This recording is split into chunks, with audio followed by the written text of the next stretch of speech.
¿Qué tal? ¿Cómo están? Muy buenas noches. Díaz-Canel ya está en México y el país azteca está que arde con la visita del dictador cubano. Hace un par de días, como les contábamos aquí en este programa, el presidente Andrés Manuel López Obrador dio a conocer la invitación que se le hizo al mal llamado presidente de Cuba como invitado en los festejos por la independencia de México. Una decisión unilateral que inmediatamente encendió los ánimos de muchos políticos y del propio pueblo mexicano, que sienten que en lugar de debilitar la dictadura, el gobierno de Andrés Manuel López Obrador parecería más dispuesto a fortalecerla. Ponerse al lado de un dictador capaz de dar la orden de usar la fuerza hasta donde se necesite contra su propio pueblo y reprimir de una forma tan salvaje y tan desmedida el grito de libertad de los cubanos en la isla es una auténtica bofetada para quienes abrazan la democracia y cientos de mensajes en las redes que aseguran que la invitación de AMLO o la marioneta del castrismo manda un mensaje absolutamente equivocado de lo que México cree como sociedad y sus valores como país. Sin embargo, a pesar de las feroces críticas, de la ironía señalada de atentar contra su gastado discurso de hacer política para los oprimidos, el presidente mexicano no puede evitar que los hechos traicionen sus palabras y lo muestren como lo que realmente es, un socialista comunista impulsor de la ideología zurda en Latinoamérica. En su rueda de prensa en la mañana defendió con vehemencia la presencia de Díaz-Canel en México, asegurando que es un honor su participación en las fiestas patrias y su asistencia, entre otros jefes de Estado y Gobierno, que también asisten a la sexta cumbre de la Comunidad de Estados Latinoamericanos y Caribeños, la CELAC, que quiere, a su vez, transformar, según sus palabras, y obviamente con una ideología más zurda, a la propia Organización de Estados Americanos. Esta mañana llegó al aeropuerto internacional, como ven en sus pantallas, y fue recibido por Marcelo Ebrard, el secretario de Relaciones Exteriores, para acompañar a López Obrador a presenciar el desfile militar de la independencia, quien, además, destacó los profundos lazos de amistad que unen a México con Cuba, a lo que Díaz-Canel contestó que era un honor llegar a la entrañable tierra azteca, la que tanto ama, debe y respeta. Dicen que la hipocresía es la máscara de los mediocres, y Dios los cría y ellos se juntan, pero el peligro es que de semejantes reuniones y con tan siniestros personajes, en pocas ocasiones sale algo bueno. Comenzamos.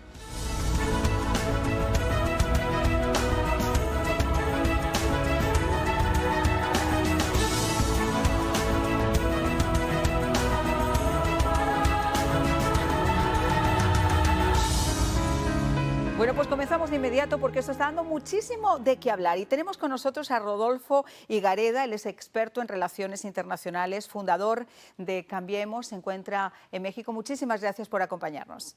Muchísimas gracias por tu invitación.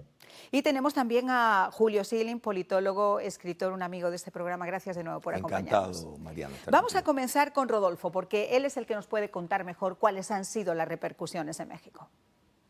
Bueno, pues mira, estamos, el pueblo mexicano, sobre todo la oposición, que es la mitad del país, estamos verdaderamente escandalizados, estamos angustiados.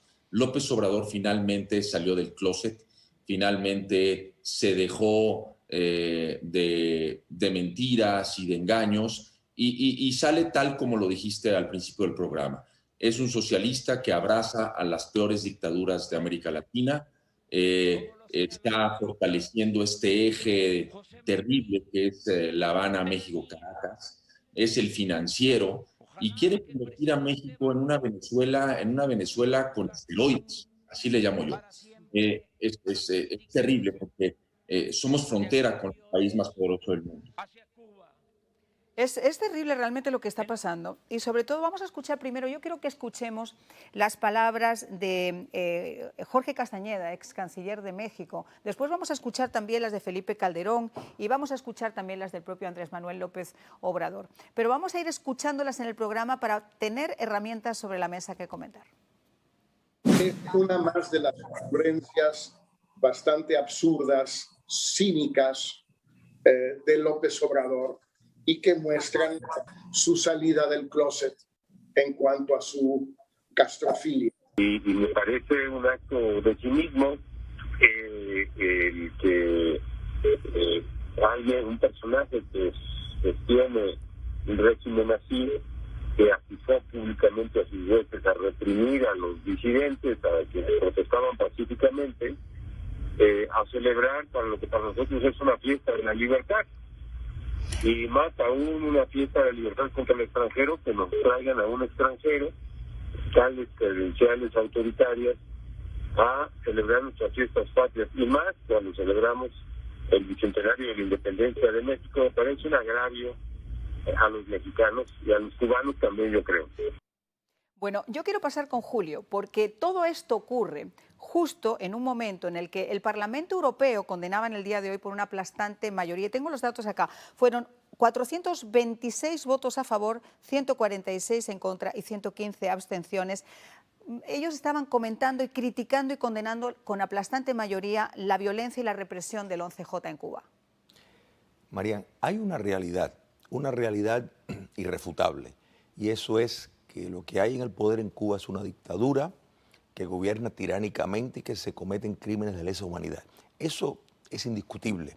El hecho de que el presidente López Obrador quiera presentar un panorama surreal, pues obedece otros intereses y sin duda es irónico que eso esté ocurriendo en Europa y que esta fiesta en México no solo son los 211 aniversarios de la Declaración de Independencia, son los 200 años de aniversario de que España reconoció esa independencia. O sea que esto es una mega fiesta con todos los tributos militares, y el personaje más importante no es el presidente de México, sino es el dictador de Cuba. Entonces, esto como han sido expresados incluso por el ex canciller de México, al referirse a que salió del closet, y es que el papel que México está recobrando dentro de esa ofensiva del socialismo continental es cada vez más visible. Pero hay que estar claro, Marian, todo esto se viene organizando desde La Habana, que con la caída del comunismo soviético, este es el modelo que surge, la reformulación a partir del Foro de Sao Paulo en el año 1990. Puebla, el Foro de Sao Paulo. Correcto. Pero, ¿qué te parece, Julio? Porque tú has dado un punto muy claro, y es el peso que tiene La Habana. Y yo te diría, y lo vamos a hablar también con Rodolfo, vamos a analizar este mensaje, pero a mí me parecería que está perfectamente diseñado precisamente en La Habana. Claro. Vamos a ver qué dijo Andrés Manuel. En la búsqueda de la reconciliación también debe ayudar la comunidad cubano-estadounidense, haciendo a un lado los intereses electorales o partidistas. Hay que dejar atrás resentimientos, entender las nuevas circunstancias y buscar la reconciliación.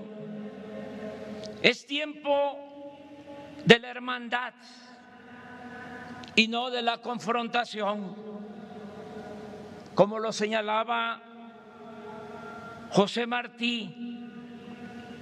El choque puede evitarse con el exquisito tacto político que viene de la majestad, del desinterés y de la soberanía, del amor. ¡Que viva la independencia de México! ¡Que viva la independencia de Cuba! Miren ustedes, esto es insultante, no es más que se puede decir insultante. Yo decía en la radio que ese discurso de amor es más que nada hecho por el padre Carras, por el del exorcista, porque esto es absolutamente insultante. Hablar de reconciliación, que le pregunten a los familiares, que le pregunten a los cubanos de Miami, que le pregunten a la gente que tiene a sus familiares en Cuba y no ve desde hace tanto tiempo ni ha podido pisar su patria, que les pregunten a los que están en las cárceles ahora, a los presos políticos, para hablar de reconciliación y para hablar de amor. Esto es insultante, Julio, es absolutamente insultante. Totalmente. La reconciliación requiere la cesación de los crímenes, de los abusos, y eso no es el caso. Pero yo no sé de qué José Martí habla, porque José Martí precisamente habló de una forma intransigente de la guerra justa y necesaria contra el mal. La mano se le extiende al que estaba dispuesto a cambiar y precisamente pactar de una forma con amor no lo que hace en Cuba. Pero hay que tomar en cuenta, el jefe de Estado, el jefe ejecutivo de México se está dirigiendo al exilio cubano, le está hablando a Miami. Exactamente, y en unas fiestas patrias. Exactamente. ¿Qué tiene que ver el exilio de Miami con las fiestas patrias? Esto es la clara indicación, ese es el libreto que le han dado a La Habana y le dice, mira, necesitamos reconciliarnos en nuestros términos con los Estados Unidos, pero ¿por qué buscan eso? No solo el crédito, quieren establecer un cabildeo comercial para lograr lo que ha logrado China, que tiene defensores dentro de la estructura de poder de los Estados Unidos. Eso es lo que buscan. El exilio cubano es un obstáculo natural a esa realidad. Y vamos a hablar ahora también sobre este tema de la política de Biden, de intentar apretar las clavijas lo más que pueden para conseguir lo que quieren. Pero yo quiero ver la repercusión de lo que acabamos de escuchar precisamente en México, y quién mejor que Rodolfo Higareda. Rodolfo, ¿cómo se puede masticar este mensaje en México en unas fiestas patrias? Mira, bueno, es muy complejo, es muy doloroso esto de las fiestas patrias, pero mira, el tema es, López Obrador quiere balancear un poco la sumisión que ha tenido con Washington respecto al tema migratorio. Donald Trump, y esto hay que decirlo, Donald Trump utilizó a López Obrador para que él fuera su muro contra la migración ilegal de Centroamérica. Y Biden sigue lo mismo y le sigue apretando las tuercas. El ejército mexicano es el real muro de Trump en la frontera. Entonces, ¿qué es lo que está haciendo? Trata de balancearlo con esta política de abrazos hacia las dictaduras, hacia la dictadura cubana. Pero déjame decirte algo. Respecto al mensaje que le manda a la comunidad cubana en los Estados Unidos, López Obrador, me parece que hay que tomarlo, pero hay que tomarlo al revés. Me parece que desde Tallahassee hasta Washington, todo el lobby cubano tiene que estar presionando hoy en día a Joe Biden para decirle, ¿eres demócrata? ¿Realmente eres demócrata? ¿Crees en la libertad? ¿Crees en la democracia? No puedes tolerar esto al sur de tu frontera. No puedes tolerar que México se convierta en un muñeco de La Habana, ¿no? En un títere de La Habana, más allá del río Bravo. Tú tienes que hacer algo, tienes que defender las democracias de América Latina. Ese es el mensaje que se le tiene que mandar a los demócratas y a los republicanos por igual, ¿eh? Eso sería, imagínate el maná, eso sería lo más deseable. El problema es que a veces, bueno, a palabras necias, oídos sordos, y a palabras inteligentes, oídos sordos también, porque no interesa que cambie. En la pausa nosotros seguíamos todavía que echábamos chispas con Julio y con Rodolfo, porque realmente es para eso. Pero fíjate que si volvemos otra vez a esa parte del mensaje, ya hemos visto que mencionar a los cubanoamericanos, al exilio de cubano en unas fiestas patrias tiene muy poco que ver. Pero aquí hay algo mucho más importante. Él está hablando de injerencia, él está hablando de Estados Unidos. Justo en este momento cuando se está haciendo una presión inmensa por levantar el embargo. ¿Cómo lo interpretas tú? Porque hay dos cosas. Primero, el tema de la injerencia, cuando todos sabemos que Cuba tiene su mano metida en todo lo que huele a conflicto en América Latina, empezando desde Colombia a Chile, o sea, name it, como se suele decir en inglés. Pero aparte está el tema del embargo. Mira, María, no se puede hablar de Cuba comunista sin incluir en el contexto histórico de que fue subsidiada por la Unión Soviética por 30 años, que sin la Unión Soviética no se hubiera podido mantener. Posteriormente ha dependido de los financistas del Banco de París. Posteriormente del Tesoro venezolano, que ha saqueado en su papel de jefatura del socialismo continental. O sea, que aquí vemos la injerencia constantemente. Cuba comunista desde el año 59, a los pocos meses empezó sus invasiones a través de América Latina. No hay país que no haya tenido la subversión castrista. Los vemos en Colombia, en las manifestaciones. Ni grupo terrorista que no haya entrenado en Cuba. Por supuesto. Vemos la posición del kirchnerismo en Argentina. Todos están endeudados con el castrocomunismo. Y hablar de injerencia y hablar de embargo, cuando los Estados Unidos es el mayor proveedor de alimentos a Cuba, el mayor proveedor de asistencia humanitaria. Es que es muy fácil decir que es Estados Unidos y que es el embargo el causante de sus males, cuando, como tú muy bien estás diciendo, tienen un montón de países en el mundo con los que pueden hacer negocio y sin embargo tampoco lo hacen o lo hacen muy mal. Por supuesto, por no decir de todas las empresas, pantallas que tienen a través del mundo, incluyendo los Estados Unidos, que les lleva dinero. Si añadimos precisamente de la cual México es una parte, la explotación de los trabajadores cubanos, los médicos en este caso, cubanos, que en México hay una activa brigada castrista. Y que son los que financian además Por ahora. supuesto. O sea, aquí hay dos formas de financiación. Está el tema del narcotráfico, que no nos podemos olvidar de él, y está el tema de los médicos cubanos que por encima del turismo financian en estos momentos Totalmente. la revolución. Y Brasil, Bolsonaro, el presidente Bolsonaro en efecto destapó, como él trabajó dentro de la inteligencia militar, él conocía perfectamente bien el descaro del tráfico de personas con el equipo médico. Al destapar eso, México viene al rescate para pagar y subvencionar al castrocomunismo por medio del envío de sus médicos en ese nuevo neoesclavismo, con el amparo de la Organización Panamericana de la Salud, Sí, una claro. extensión de las Naciones Unidas. Esto es vergonzoso lo que estamos viendo, y México, cada vez su papel queda señalado más. Ya él está abiertamente buscando ese protagonismo continental. Él sabe los límites que puede tener en su término presidencial. México es una democracia que tiene su sistema de freno y contrapeso y una oposición bastante activa y bien clara de la realidad cubana. Esto en la década de los 60 no se hubiera visto.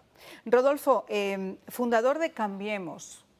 Hay muchas cosas que cambiar, pero no a través del cambio que propone Andrés Manuel López Obrador. Por ejemplo, eso de transformar la Organización de Estados Americanos y de crear ellos mismos la CELAC. ¿Cómo se ha tomado esto en México? ¿Con qué seriedad se toma? Con ninguna seriedad. Mira, le han hecho vacío y le van a hacer vacío todas las democracias, las pocas que quedan en América Latina. Se está quedando solo con Cuba, con Venezuela, con Nicaragua, con todos estos sátrapas latinoamericanos. No, esto no va a funcionar, pero lo que se mencionaba hace rato es importante. Mira, López Obrador quiere erigirse como el nuevo líder de este socialismo del siglo XXI en América Latina, un socialismo fracasado por todos lados. Eso es lo que quiere. Y claro, los está financiando. Quien controla es La Habana, ¿eh? Él cree que va a ser el nuevo líder del socialismo de América Latina del siglo XXI, pero está muy lejos de ello. La Habana es quien lo controla. Ahora, fíjate lo delicado de todo esto. ¿Cuánto le deberá López Obrador a los cubanos? ¿Qué les sabrán los cubanos a López Obrador?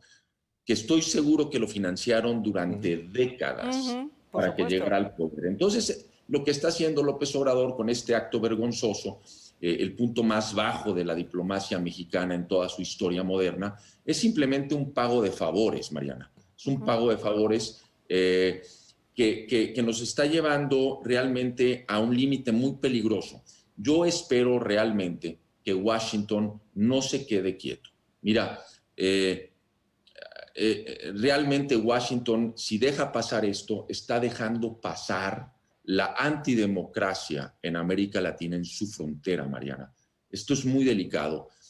México está al borde de caer en el mismo abismo que está Honduras, que está Venezuela, que está Nicaragua y que está Cuba.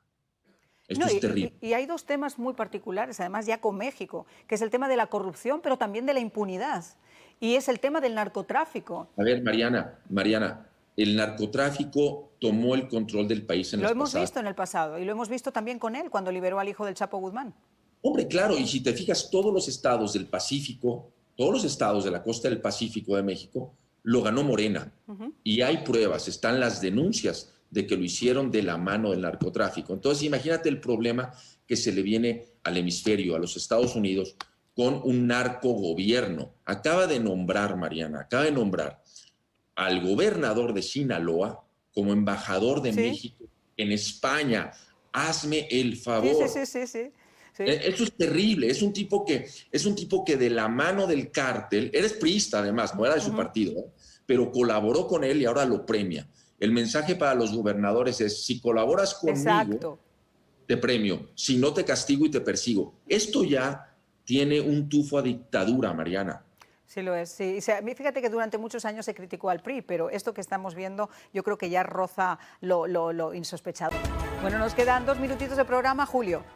Mira, Rodolfo tocó un punto que yo creo que hace eco del papel del castrocomunismo, y eso es, en el caso de México, no fue necesario meter una guerrilla a toda escala como otros países porque las instituciones fueron penetradas desde hace mucho tiempo en cuanto a los partidos y los políticos. Y sí, López Obrador es un producto y su relación y la formación de Morena es precisamente a solicitud del castrocomunismo para poder tener una mano más directa y no tener que lidiar con el PRD o con el PRI, sino precisamente con una institución que López Obrador controla, pero que en sí quien lo controla es La Habana. Rodolfo, una conclusión, me queda un minuto. Bueno, como dice Julio, quien controla a López Obrador es La Habana, y tenemos que poner mucha atención a este eje que se formó hoy en día, que ya salió del closet, como lo hemos dicho varios analistas antes. Tenemos que poner mucha atención en ello, y quienes están involucrados directamente en la política tienen que hacer algo, Mariana, tienen que presionar a las democracias, no solo la de Estados Unidos, también la europea, que hoy se manifestó, para frenar a estos regímenes dictatoriales, terribles, antidemocráticos. Mira, en La Habana hay niños presos hoy en día. Mientras estamos hablando, hay adolescentes que están por protestar. Esto es inaceptable y López Obrador aplaude eso. Bueno, pues les quiero agradecer a los dos muchísimo que hayan estado con nosotros. Y para aliviar un poco ese dolor de estómago, yo no tengo Alka-Seltzer acá, pero sí tengo algo que les va a gustar y que quiero terminar el programa a propósito con esto. Pedimos a las autoridades respetar a los derechos humanos y las libertades universales en Cuba, liberar a los presos detenidos de manera arbitraria e implicarse en un diálogo inclusivo sobre las reivindicaciones de sus ciudadanos. El Parlamento Europeo, casi al unísono, condenó por aplastante mayoría la violencia y la represión del 11 de julio en Cuba. Esto es el comienzo y de aquí es de donde nos tenemos que agarrar.